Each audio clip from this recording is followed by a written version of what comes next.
Halo semuanya, selamat datang di bincang kontak kita hari ini. Saya Maisha Rahmawati, CPNS kelas A19, kelompok 3 dari kantor imigrasi Cilegon yang akan menjadi moderator pada hari ini.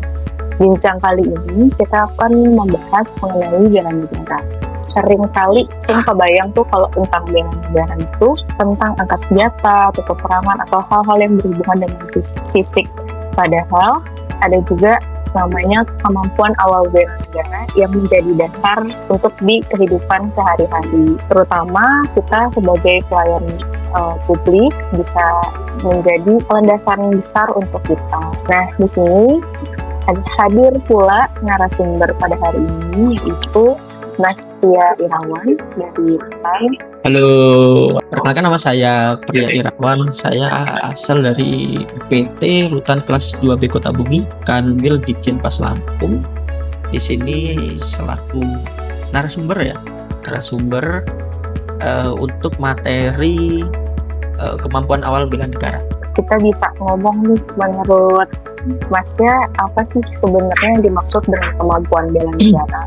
Terus kita nih sebagai tugas melakukan dari sisi imigrasi nih, kalau Mas sebagai petugas rutan itu apa sih yang harus dilandasi dari diri kita? Pertanyaan yang ini ya, yang bagus dan mungkin kita bisa belajar bareng di sini ya. Jadi terkait materi atau tentang kemampuan awal bela negara nih, Mbak Mai, di sini adalah sebuah kemampuan yang menjadi dasar. Ada dua aspek utama dalam kemampuan awal bela negara ini. Yang pertama adalah kemampuan psikis dan fisik. Ya, jadi bela negara itu sebenarnya nggak melulu tentang bagaimana berperang, angkat senjata, bertempur atau taktis. Jadi ada juga kemampuan tentang ini, kemampuan awal nih, seperti secara psikis ya. Poin pertama, secara psikis ini kita harus punya kecerdasan emosional dan mental yang kuat. Seperti di rutan ini kita menghadapi orang-orang yang sedang menjalani proses hukum atau orang-orang berkonflik dengan hukum ya. Jadi tingkat stres mereka ini tinggi. Jika stres mereka ini bisa dikatakan kategori depresi lah, terkait dengan masalah-masalah hidup mereka. Jadi petugasnya ini harus lebih stabil secara emosi. Jadi psikis kita, mental kita harus bisa dibangun dalam pembinaan mereka, karena mereka ini kebanyakan warga binaan ini adalah sosok yang perlu dibina karena hilang arah, ada yang sudah tidak paham terkait tujuan hidupnya. Jadi kita di sini meluruskan dan memberikan arahan bagaimana kembali ke masyarakat nanti yang secara baik dan dapat diterima. Kemudian secara fisik, tentu kesehatan kita atau kesehatan tubuh kita ini sangat penting.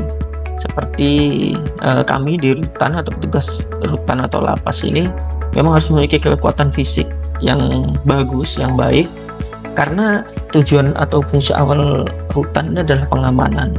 Karena kuncinya adalah bagaimana mengamankan atau bagaimana menjaga warga binaan ini agar tetap aman dan bisa di dalam ini stabil gitu, tidak kepikiran kabur atau tidak kepikiran untuk pergi meninggalkan rutan sebelum waktunya, seperti itu. Jadi kekuatan fisik ini memang harus terus dijaga dengan olahraga, makan makanan bergizi, dan pola istirahat atau pola tidur itu yang harus kita perhatikan.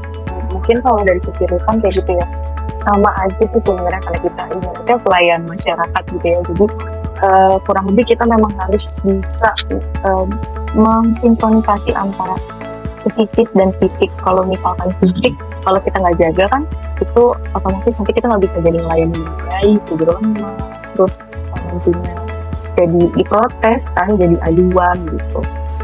Psikis juga kan kita menghadapi masyarakat yang beragam ya, ada yang bisa masalah sepele aja bisa marah-marah, kan ada yang dia lembut banget. Kalau kita nggak bisa lihat sikon dan emosinya nggak stabil, nanti abis menyelesaikan masalah ketemu pemohon baru kalau di imigrasi, jadinya dapatnya salah sasaran gitu, emosinya jadi pindah-pindah. Nah, kalau misalkan tadi kan kita udah berdasarkan teori mungkin ya, kalau itu kita bisa kaitin deh Mas, kalau misalkan menurut Mas ini, kalau contoh dari tugas bela negara di pelayanan di rutan itu kayak gimana sih Mas?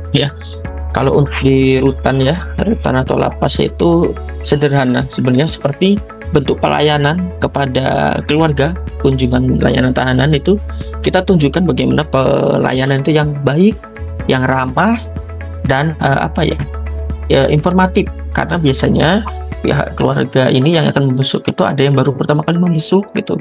Nah, itu perlu sekali diarahkan gitu, bagaimana teknis, bagaimana sistem untuk membesuk dan seperti itu. Jadi perlu kita garis bawahi, terkadang kita harus sabar gitu ya. Kita harus telaten kalau bahasa ini ya, untuk mengarahkan mereka, karena itu tadi orang itu kan majemuk, pihak keluarga itu kan terkadang ini belum tahu ini bisa tidak dibesuk gitu, dan ini sudah bisa dibesuk gitu. Jadi kita harus memberikan, kalau bahasa kementerian kita adalah pelayanan prima ya. Jadi pelayanan kita harus benar-benar berorientasi pada poin-poin prima, karena mereka di keluarga ini datang untuk mengunjungi mereka yang sedang dibina di dalam ini. Kadang ya juga harus menyiapkan mental, harus menyiapkan fisik, biaya gitu. Jadi kita di sini sebagai petugas juga harus menyambut dengan baik, seperti itu contoh konflik. Berarti kalau misalkan di rutan sendiri itu kita harus benar-benar nyari banget ya informasi, biar nanti tuh yang datang bisa tahu informasi, nggak salah paham. Terus kalau misalkan kita kaitin nih kan, sekarang kita udah di era digital ya, kemampuan kita tuh untuk mencari informasi itu awalnya tuh kalau di hutan gitu.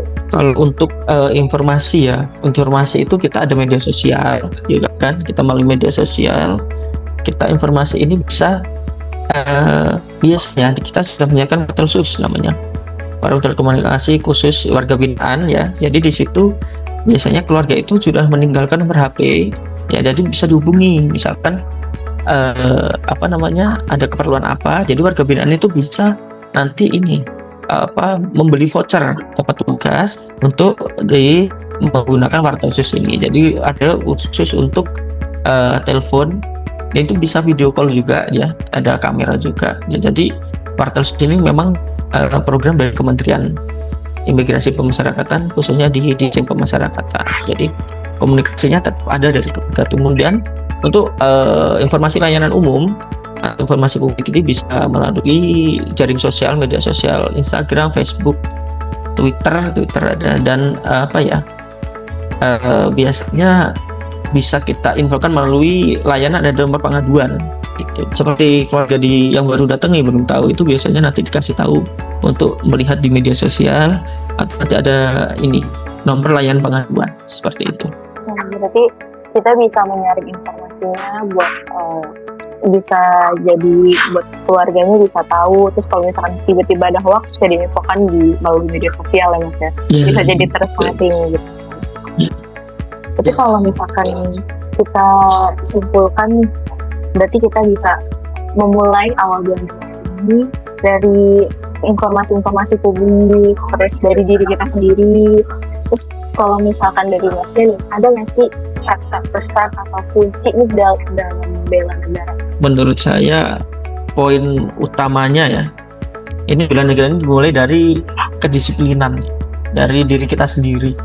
Jadi disiplin, jaga kesehatan, berintegritas tentunya, karena kita ini instansi pemerintahan yang harus menjunjung tinggi integritas. Karena kalau nilai integritas ini sudah tidak ada atau hilang, ini akan menjadi sebuah malapetaka rasanya. Karena integritas itu menjadi payung utama pelayanan. Kalau sudah menjunjung tinggi nilai integritas kita dalam pelayanan, ya insya Allah mudah-mudahan ya semua jalur kegiatan pelayanan itu akan berjalan dengan baik. Mantap banget nih Mas, kayak saya jadi tahu juga nih di rutan kondisinya kayak gimana. Karena kan selama ini kayak VOV-nya ini dari petugas imigrasi gitu yang menangani langsung. Ibaratnya kayak sama pemohon tuh cuma 2 arah yang ada di rutan, berarti kan ada 3 orang nih, sosialisasinya kan ada lebih banyak dari 1 gitu.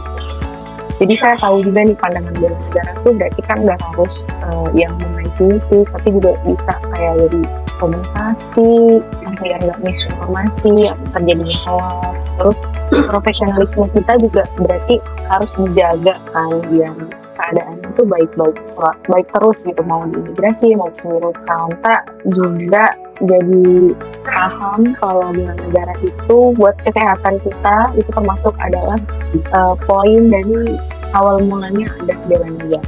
Baik, terima kasih Mas. Saya Maisari Rahmati dari kantor imigrasi Kabupaten Cilegon, pamit diri. Saya Priya Irawan dari Rutan Kelas 2B Kota Bumi. Pamit undur diri juga.